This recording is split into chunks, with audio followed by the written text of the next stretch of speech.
Kabe'ning bino qilinishi. İbrahim alayhissalom bir qancha yildan keyin Makkaga qaytib kelib, İsmoil alayhissalom bilan quchoqlashib didor ko'rishdi. İbrahim alayhissalom o'g'liga: "Rabbimning amri bor, bir uy bino qilamiz. Sen menga yordam qilsan", dedi. İsmoil alayhissalom va Jibril alayhissalom tosh to'shidi. İbrahim alayhissalom uyning timini qo'pardi. Maqami İbrahimdagi İbrahim alayhissalomning oyoq izi bo'lgan marmar tosh bo'lsa, Kabe'ning timining egizlishi bilan İbrahim alayhissalomga shoti bo'lib berdi. İbrahim alayhissalom u toshning ustida turib Kabe'ning timini egizlatdi. Bu haqda Qur'on mundoq deydi: O'z vaqtida İbrahim bilan İsmoil Kabe'ning ulini qo'parib o'tib, Parvardigorimiz bizning xizmatimizni qabul qilgin. Sen haqiqatan duoyimizni anglab turg'uchisan, niyatimizni bilib turg'uchisan. Kabe'ning bino qilinishi haqidagi rivoyatlarda Hazrati Odam bilan Havvo jannatdan chiqarilganida yer yuzida Arafotda bir-bir bilan yuz ko'rishdi.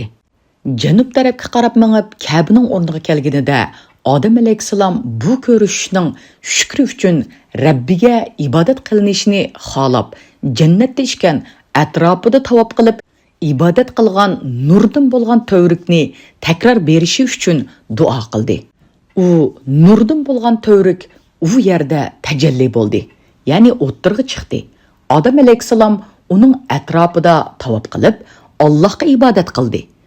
Bu nur to'vriki Shit alayhissalom zamonida yo'qolib ketib, o'rniga bir qora tosh qoldi. Shit alayhissalom uning o'rniga toshdan uning o'xshash 4 bulungliq bir uy bino qildi va u qora toshni binoning bir bulungiga yerlashtirdi. Bugungi Ajri Asvad deb bilingan qora tosh u toshdir. Keyin Nuh to'fonida bu bino uzun zaman qum ostida besilib qoldi. İbrahim alayhissalom Allohning amri bilan Kabe'ning o'rniga berib, o'g'li İsmoil alayhissalom va ayoli bilan birlikda u yerga yerlashdi.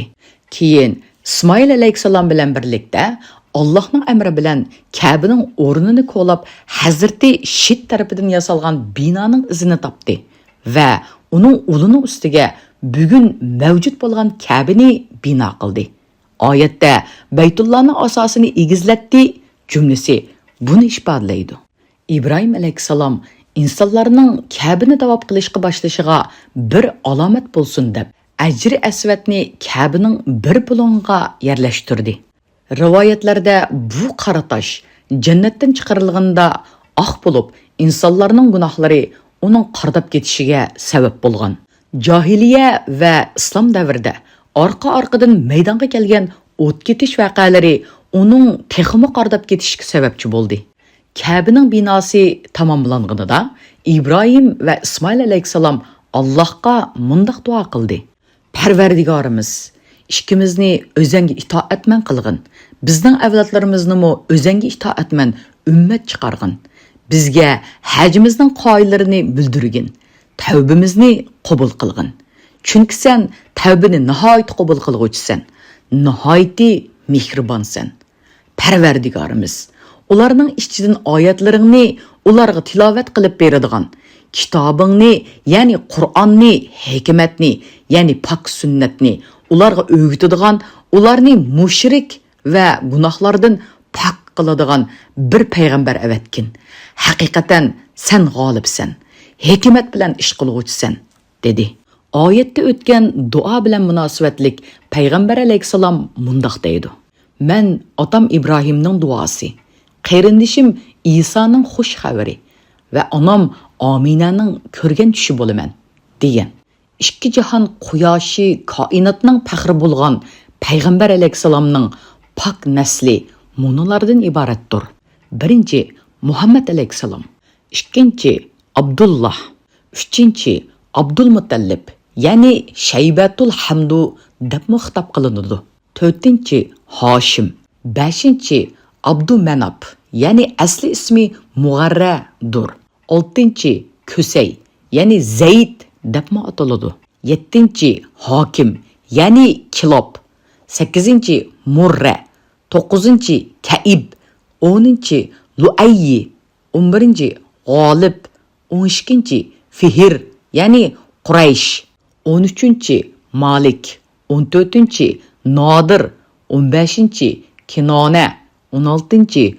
Huzayma, 17. Mudrika, 18. İlyas, 19. Mudar, 20. Nizar, 21. Muad, 22. Adnan. Allah Rasuluning pak nasli Adnanga qadar yetib boradi. Adnan bo'lsa, İsmoil alayhisalomning naslidan. Faqat bu ikkisi orasidagi zaman aniq emas. Xuloslanganida İbrahim alayhisalomning naslidan payg'ambarlarning kelishi bo'libmi koinotning faxri, mavjudiyat nuri bo'lgan Muhammad Mustafa sallallohu alayhi va sallamning tashrif qilishi uning payg'ambarlar tarixidagi mustasno va muhim o'rnini ko'rsatib beradi. Ka'ba va haj prinsiplari bo'lsa, İbrahim alayhisalomning qiyomatga qadar davomlashadigan ruhoniy xotiralari bilan to'lib toshgan. Bo'libmi millionlagan musulmonlarning har kun 5 vaqt namozidagi tahiyyatda payg'ambar alayhisalomga durud aytganida Allohning İbrahim alayhisalomga beg'ishlagan durudini zikr qiladi. Abu Muhammad Kayib ibn Mujra raziyallohu anhu mundaq deydi. Bir kuni payg'ambar alayhisalom yinimizga kelgan edi. Uningga: Allohning elchisi, san qandoq salom beradiganligimizni o'rgandik. Faqat san qandoq salovat keltiramiz deb so'radik. U bo'lsa mundaq javob berdi: Allohumma salli va barik duosini Rabbim, ya'ni İbrahimga va oilasiga rahmat qilinig'iga o'xshash Muhammadga va oilasiga salat, ya'ni rahmat qilg'in.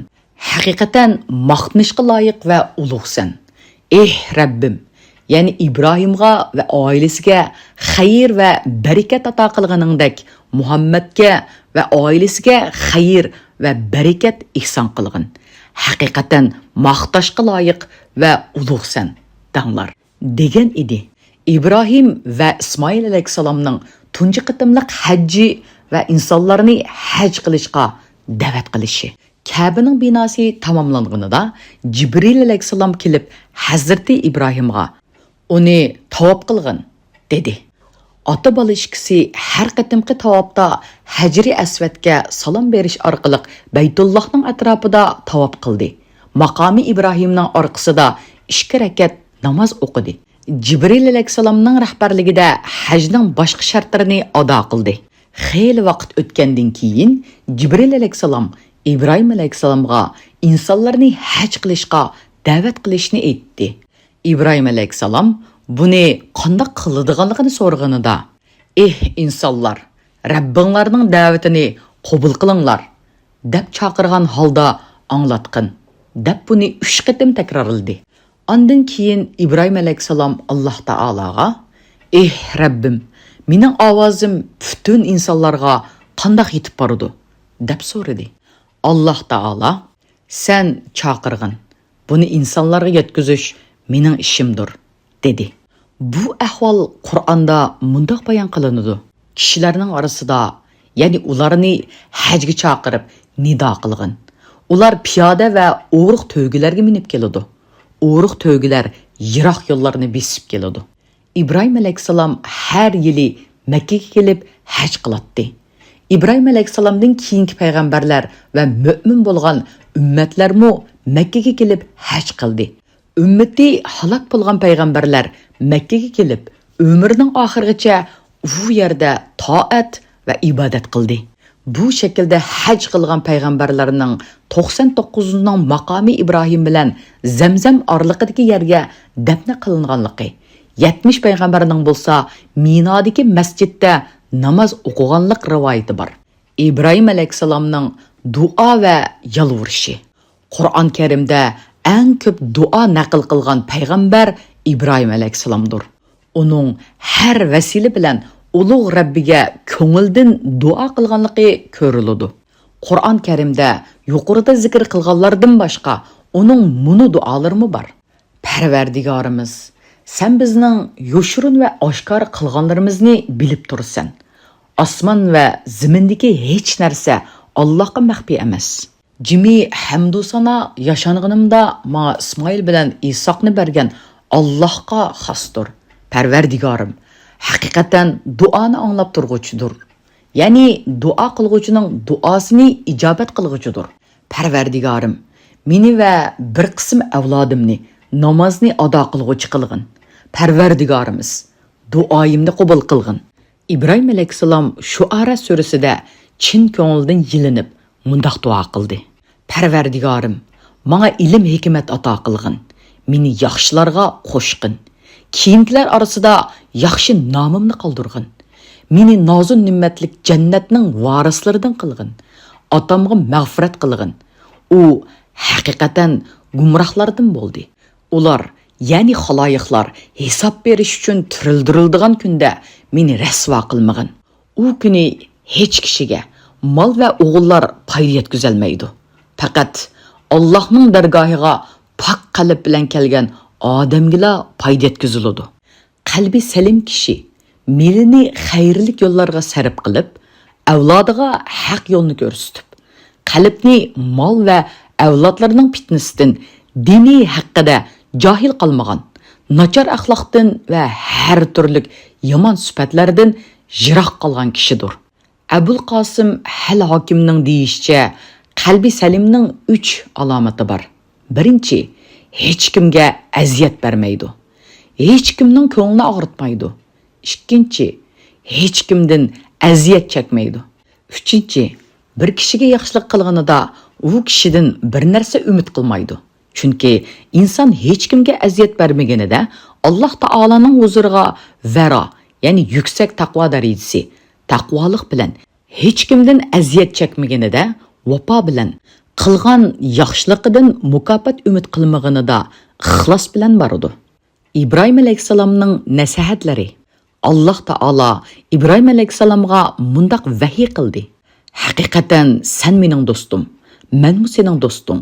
Shuningga diqqat qilki, qalbingga muttali, ya'ni voqib xabardor bo'lganida uni mendan boshqasiga topma. Undaq bo'lganda muhabbatimni uzaman. Chunki men muhabbatim uchun shundaq birisini tanlaymanki, uni o't bilan ko'ydirishni xohlagan bo'lsam-mu, yana qalbi mendan boshqasiga iltifot qilmaydi va mendan boshqasi bilan mashg'ul bo'lmaydi. U men uchun mundaq qiladi ekan, menmi uning qalbiga muhabbatimni qo'yaman. Uningga qilgan ehsonlarimni davomlashtiraman. Hatto uni o'zimga yaqin qilaman. İbrahim alayhissalom o'zidan nasihat talab qilganlarga mundaq dedi. İnsanlarning dunyo ishi bilan mashg'ul bo'layotganligini ko'rgan chig'inglarda sizlar oxirat ishi bilan mashg'ul bo'linglar. Ular tashqi ko'rinishini zinnatlash bilan mashg'ul bo'lsa, sizlar qalbinglarning zinnati bilan mashg'ul bo'linglar. Ular bog', bog'cha va saroylarning me'mori bilan mashg'ul bo'lsa, sizlar qabringlarning me'mori bilan mashg'ul bo'linglar. İnsanlar bir-birining ayiblari bilan mashg'ul bo'lsa, sizlar o'zinglarning ayibi bilan mashg'ul bo'linglar. İbrahim alayhissalomning shoni shundoq ulug' bir payg'ambarki, uning fazilatini ta'sis qilmagan millat ozdir. Arab mushriklari uning avlodi va mansublari ekanligini iqro qilish bilan ustunligini e'tirof qilib, mushriklar bilan billa Yahudi, Xristian va musulmonlarni hurmatladi. Xalq olimining ko'pinchisining uning fazilat va yuksak martabasini e'tirof qilishi İbrahim alayhissalomga qadar hech bir payg'ambarga nisb bo'lmadi. Qur'on g'ayri muslimlarning uning haqida ilgari surgan fikriga qarshi mundaq deydi. İbrahim Yahudiymi emas, Nasaramu emas, va lekin to'g'ri dinga e'tiqod qiluvchi, Allohga bo'ysunuvchi edi. Mushriklardan emas edi. İbrahimga eng yaqin bo'lganlar shubsizki, ya'ni İbrahimning zamonida va uningdan keyin uningga, ya'ni uning yo'liga agashganlardir. Bu payg'ambar, ya'ni Muhammad alayhissalomdir. Bu payg'ambarning ummati bo'lgan mu'minlardir. Alloh mu'minlarning madadkoridir. Anas raziyallohu anhu mundaq deydi. Payg'ambar alayhissalomga bir odam kelib, "Ey xayrul bariyya, ey yaratilishi eng go'zal bo'lgan zot" deb xitob qildi. Payg'ambar alayhissalom uningga mundaq javob berdi. Bu sifat İbrahim alayhissalomning sifatidir. İsmoil alayhissalom ixlos, sadoqat, tavakkul va taslimiyatning simvoli.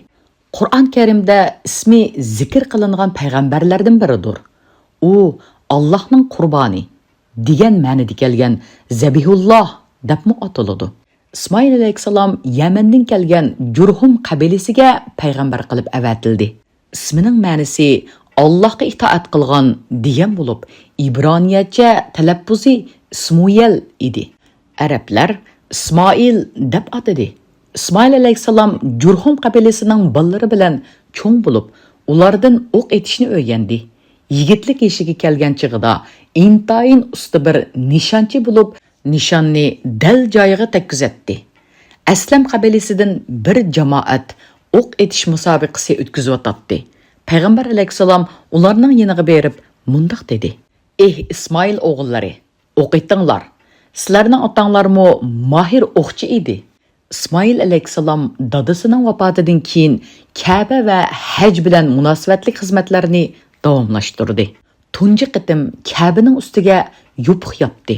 Alloh taolo uningga payg'ambarlik berdi. Uni Makka va atrofida o'ltiraqlashgan Jurhum va Amaliqa xalqi bilan Yaman qabilasiga, Ma'arib va Hazirmavt taraflariga payg'ambar qilib avatdi. İsmoil alayhissalom ularni 50 yil islomga da'vat qildi. Ba'zilari iymon etib, ba'zilari iymon etmadi.